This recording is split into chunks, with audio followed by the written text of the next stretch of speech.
جب میں سن 64 میں ٹیلی ویژن کے ساتھ متعلق ہوا، یہ سن 64 میں آیا تھا، تو میں ریڈیو میں کام کرتا تھا. تو یہاں اسلم اظہر تھے اس کے مظاہر المہام پہلے، تو انہوں نے مجھے بلوا بھیجا کہ اشفاق بھائی آئے، یہ ہم ٹیلی ویژن کھول رہے ہیں اور بنا رہے ہیں اور انشاءاللہ جلدی کام شروع کر دے گا، تو آپ کا چونکہ تجربہ ہے کافی ریڈیو کا، تو دیکھیں کہ ڈرامہ کیسے کریں گے. اور میں ڈر گیا کہ یا اللہ ہماری تو کوئی ٹریننگ نہیں، میں تو کہیں باہر سے پڑھ کے نہیں آیا، ہمیں پتہ نہیں کیسے ہوگا. تو میں ایک کرسی کے اوپر بیٹھا تھا اور وہ اندر کچھ کام کر رہے تھے اور مجھے ان سے ملنا تھا، لیکن خوف میرے دل پہ بدستور قائم تھا کہ یہ ڈرامے کے بارے میں ریڈیو کا تو چل جاتا ہے نا، وہ تو صرف بولنے والا، یہ کیسے لکھا جائے گا اور کیسے ہوگا، ہماری کوئی ٹرین. تو جہاں میں بیٹھا تھا کرسی پر، اس کے قریب ہی ایک اور بینچ تھی، اس کے اوپر ایک اور آدمی، ایک نوجوان لڑکا اور بیٹھا تھا. تو میں نے اس سے پوچھا کہ آپ کو بھی ملنا ہے؟ ان کا آج مجھے ملنا ہے. تو میں نے کہا اچھا، بڑی خوشی کی بات ہے. پھر میں اندر چلا گیا، باتیں ہوتی رہیں، کچھ ڈسکس کرتے رہے، اور میرا خیال ہے کہ وہ نوجوان بھی جو تھا وہ بھی اندر چلا گیا اور انہوں نے بھی کوئی باتیں کی ہوں گی، اور وہ جس نوکری کے لیے آیا تھا اسے اس نوکری پر رکھ لیا گیا. وہ صاحب کا ڈرائیور تھا، جو بھی اس زمانے میں جنرل مینیجر کہتے تھے یا پروگرام مینیجر کہتے تھے، ٹی وی کے نام بدلتے تھے. اس شخص کا نام میں آج آپ کو واضح گل صاحب تھا، اور وہ اس اسٹیشن کا اس چار دیواری کے اندر صاحب کی بڑی گاڑی چلانے پر مامور تھا، اور ہو گیا اور اس کو نوکری مل گئی. لیکن جب میں بیٹھا ہوا تھا تو میں آپ کو یقین دلاتا ہوں کہ میں اس کے انداز سے، اس کے چہرے سے اور اس کے ایک دو باتیں کرنے سے کچھ زیادہ ہی متاثر ہوا تھا کہ یہ آدمی کچھ مختلف تھا لڑکا. برکت اس کی نوکری لگ گئی، چلتا رہا. پھر ہم یہاں آتے رہے، وہ ملتا رہا، سلام کرتا رہا بڑے ادب کے ساتھ، اور ہماری اس کی گفتگو رہی.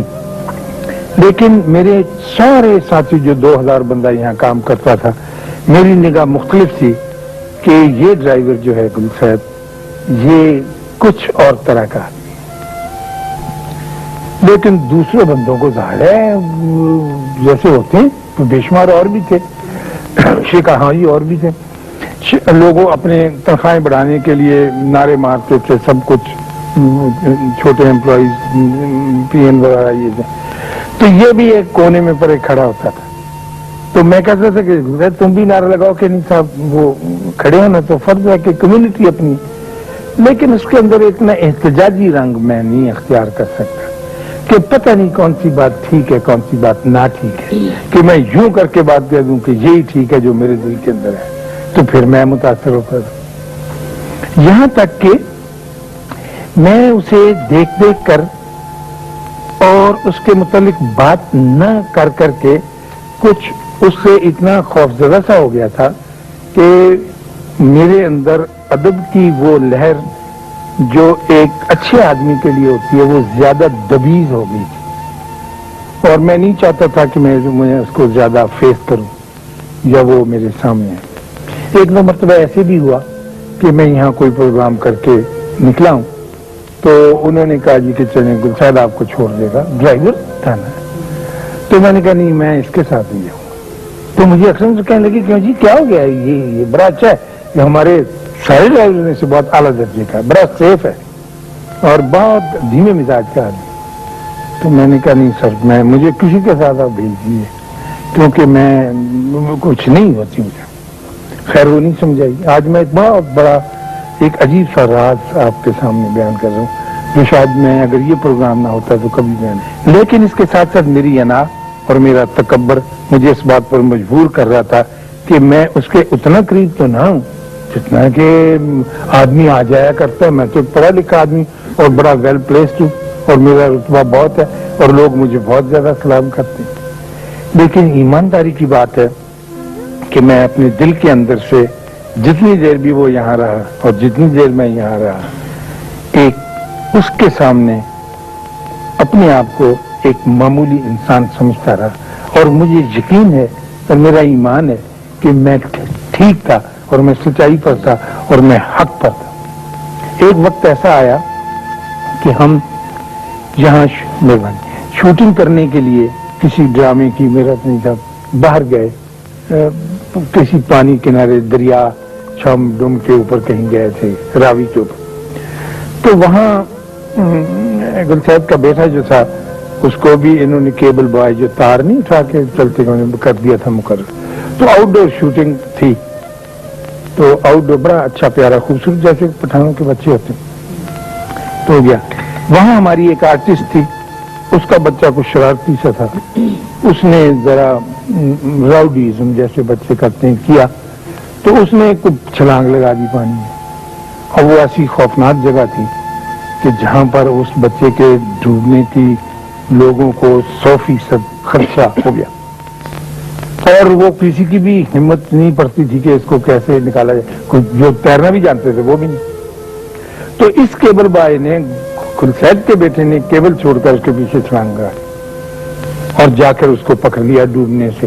وہ ڈوب رہا تھا، بچا لیا اس کو، کنارے پہ پہنچا دیا، اور وہ خود ہف گیا بری حال سے۔ تو خواتین حضرات، وہ بچہ تو بچا لیا گیا لیکن گلصید کا بیٹا ڈوب گیا، اور جو سب لوگ کھڑے تھے شوٹنگ کے لیے گئے ظاہر ہے ان کے دلوں پر اس کا بڑا بوجھ تھا، اور ہم اس کی جسد خاکی کو لے کے بجائے ایک جیتا جاگتا آدمی اچھا بھلا لے کے گئے واپس لے کے۔ اب میرے لیے اس شخص کو فیس کرنا ہے جو کہ باپ تھا اور جس نے بڑی امنگوں اور آرزوؤں کے ساتھ میرا پالا تھا، اور پھر اس کو یہاں ملازم کرایا تھا، اور لوگوں نے اس کا احترام کرتے اسے نوکری بھی دی تھی۔ تو میرا حوصلہ نہیں پڑتا تھا، لیکن میں چاہتا تھا کہ میں دل میں اس کے لیے احترام رکھتا ہوں تو میں ضرور دوں۔ تو میں اس کے پاس گیا، میں نے کہا گلصید یہ حادثہ ہو گیا اور اس کا بڑا افسوس ہے۔ کہنے لگا نہیں سب افسوس تو نہ کہ یہ حادثہ ہو گیا، یہ اللہ کا حکم ایسا تھا، اللہ کی ایک کتاب ہوتی ہے مجھے اس نے کہا صاحب، اس میں یہ لکھا ہوتا ہے۔ اب میں فیس کی بات کرتا ہوں، اور وہ پورا اس کا فیس پورا کہ وہ اس کے اوپر لکھا ہے، پکی سیاہی میں لکھا ہوا ہے۔ تو اب جب اس کا حکم ہو گیا ہے تو اب ہم اس کے حکم کے آگے سر نہیں ڈال سکتے۔ میں نے کہا اس کا افسوس ہے، کہنے کا ہاں جی افسوس ہے۔ میں نے کہا غم ہے، کہنے کا غم ہے۔ تو میں نے کہا کہنے کا نہیں شکایت، میں نے کہا کوئی شکوہ، کہنے کا نہیں شکوہ کوئی، بس جی میں جاؤں گا گھر، جاتا ہوں جی، میں بیٹھتا ہوں، مجھے اس کا چہرہ دکھائی دیتا ہے، میں غم میں تو ڈوب سکتا ہوں، کرب میں تو مبتلا ہو سکتا ہوں، اپنے آپ کو پامال تو کر سکتا ہوں، لیکن میں شکایت نہیں کروں گا۔ میں آپ کو بابے کے بارے میں بتا رہا ہوں، ہاں، جو میری دویز پردہ یہ چلا جا رہا ہے، اور وہ بابا ہوتا نہیں ہے اور ہوتا ہے، یعنی یہ ایک بات آپ سے سمجھنے کی لمبی بات، میں اس کی تفصیلات آپ کی خدمت میں عرض نہیں کروں گا۔ میں نے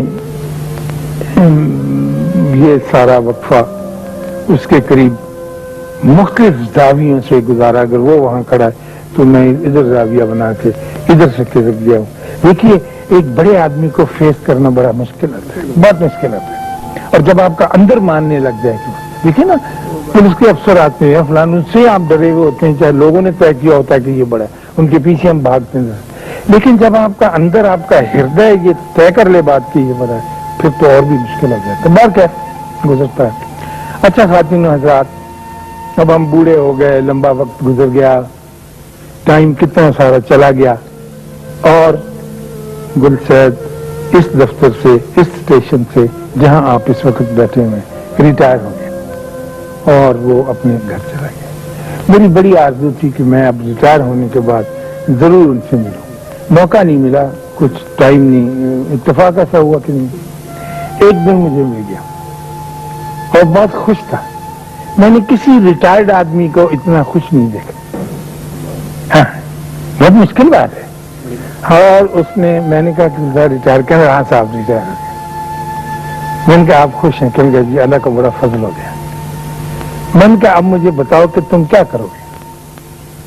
تو مسکرایا، کہنے لگا صاحب سب سے پہلا کام میں یہ کروں گا کہ اپنا ڈرائیونگ لائسنس پھاڑ کے پھینک دوں گا کہ دوبارہ آرزو نہ پیدا ہو نوکری کرنے کی، ڈرائیوری کرنے کی۔ پھر آدمی لگ جاتا ہے نا کہ اچھی بلی صحت ہے، پھینکا۔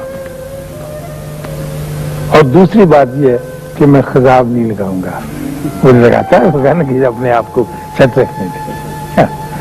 اور تیسری بات نے کہا کہ شاق صاحب میری بڑی آرزو ہے کہ اب میں دبا کے عبادت کروں، میں اکیلا بیٹھوں گا اور اپنے اللہ سے کچھ کروں گا، بات میں عبادت نہیں کی، میری بڑی آرزو، میری جی چاہتا ہے کہنے، بس وہ 3 خواہشیں لے کے وہ آدمی بیٹھا ہوا ہے اور جہاں کہیں بھی ہے میرے دل سے اس کو سلام پہنچتا رہتا ہے۔ میں یہ عرض کر رہا تھا کہ میری انا، آپ کا تکبر، آپ کی سوچ، ہمارے اندر پھنسے رہنے کا، ہمارے قریب سے یوں گزرتے رہتے ہیں اس قسم کے بڑے آدمی یقیناً کہ گزرتے ہیں، اور ہم پوچھتے رہتے ہیں کہ جناب ہم کو تو کوئی ملا نہیں، ہم نے اتنی بڑی انا کی لٹ موڈے پہ رکھی ہوئی ہے کہ کوئی قریب تو آئے ہم اس کا بوتا پھینک دیں گے، ماریں گے، کون سا ہمارے قریب آ سکے۔ اللہ آپ کو بہت آسانیاں عطا فرمائے اور آسانیاں تقسیم کرنے کا شرف عطا فرمائے۔ اللہ حافظ۔